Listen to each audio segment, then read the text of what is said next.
Good morning, good afternoon, good evening, because I don't know at what time of day you'll be listening to this.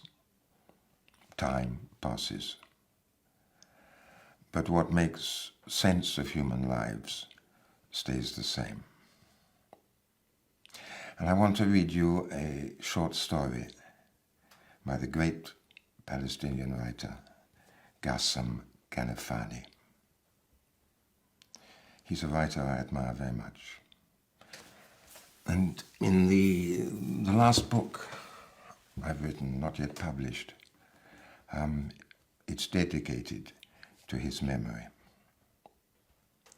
He was assassinated in 1972 by the Mossad, the Israeli secret police. He was 36 years old. The story I want to read you, he wrote in 1955. That's to say, 7 years after the Nakba, the great expulsion of the Palestinian people from their lands.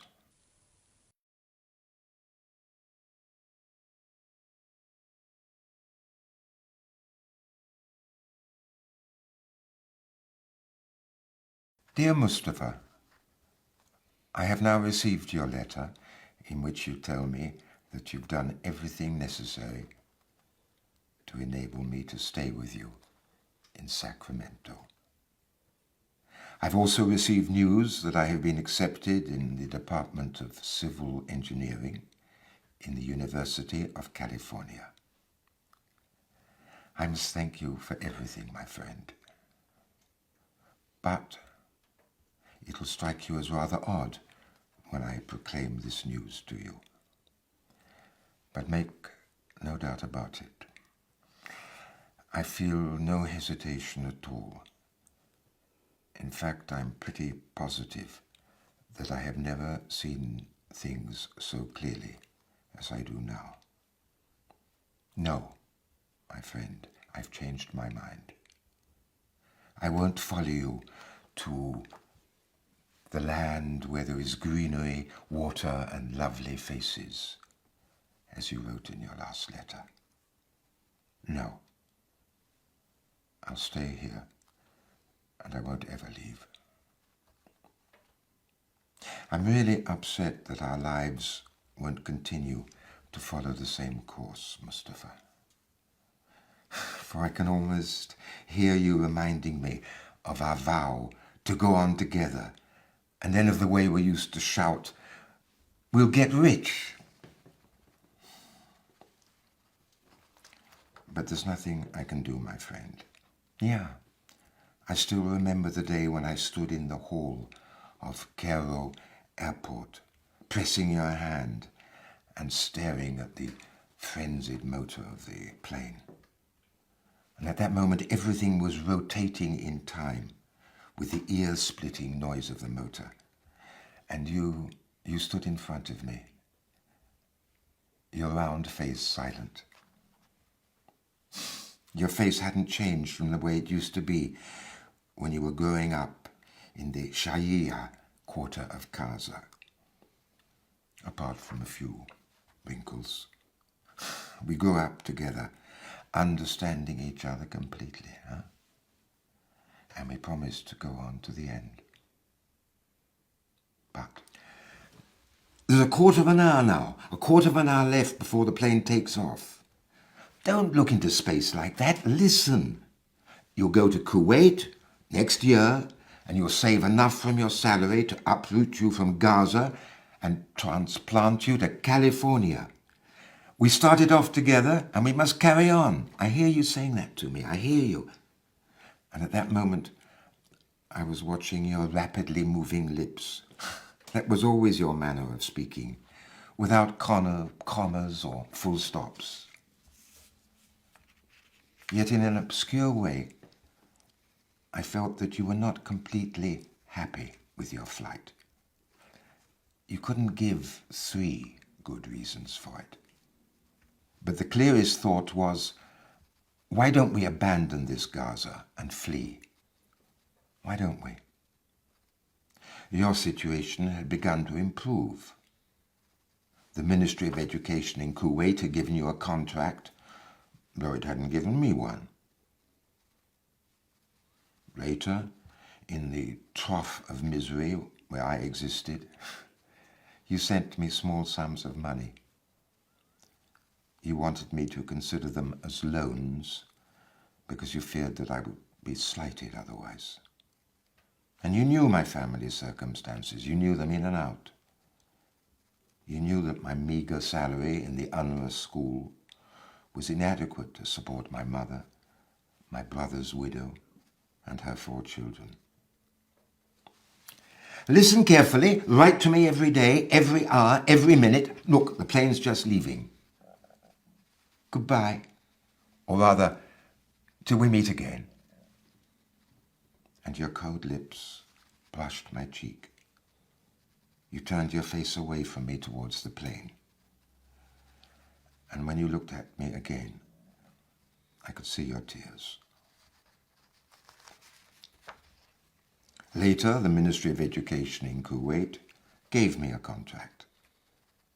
Oh, there's no need to repeat to you how my life there went on in detail, because I always wrote to you about everything. My life there had a gluey, vacuous quality, as though I were a small oyster lost in oppressive loneliness, struggling slowly with a future as dark as the beginning of night, caught up in a rotten routine, a spewed out combat with time. Everything was hot and sticky. There was a slipperiness to my whole life. It was only a hankering for the end of each month. And in the middle of that year, the Jews bombarded the central district of Sabha and attacked Gaza, our Gaza, with bombs and flamethrowers. That event might have made some change in my routine. But there was nothing so much for me to take notice of. I was going to leave this Gaza, leave it behind me, and go to California, where I would live for myself, my own self, which had suffered for so long. I hated Gaza and its inhabitants. Everything in the amputated town reminded me of failed pictures painted in grey by a sick man. Yes, of course, I'd send my mother and my brother's widow and her children a meagre sum to help them to live. But I would liberate myself from even this last tie too, there in green California, far from the reek of defeat, which for 7 long years had filled my nostrils. The sympathy which bound me to my brother's children, their mother and mine, would never be really enough to justify my tragedy in taking a perpendicular dive. It mustn't drag me any further down than it already had. I had to get out. You know these feelings because you've really experienced them. What is this ill-defined tie we had with Gaza, which nevertheless blunted our enthusiasm for flight? Why didn't we analyze the matter such a way as to see its clear meaning? Why didn't we leave this defeat with its wounds behind us and then move on to a brighter future which would give us deeper consolation? Why? We didn't exactly know. When I went on holiday in June, and assembled all my possessions, longing for the sweet departure, the start towards those little things which give life a nice, bright meaning. I found Gaza just as I had known it, closed, like the introverted lining of a rusted snail shell, thrown up by the waves on the sticky, sandy shore near the slaughterhouse.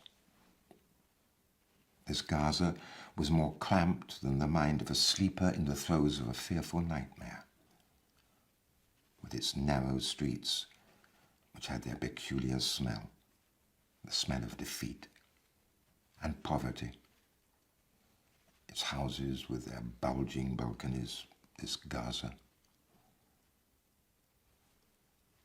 Yet what are the obscure causes that draw a man to his family, his house, his memories, like a spring draws a small flock of mountain goats?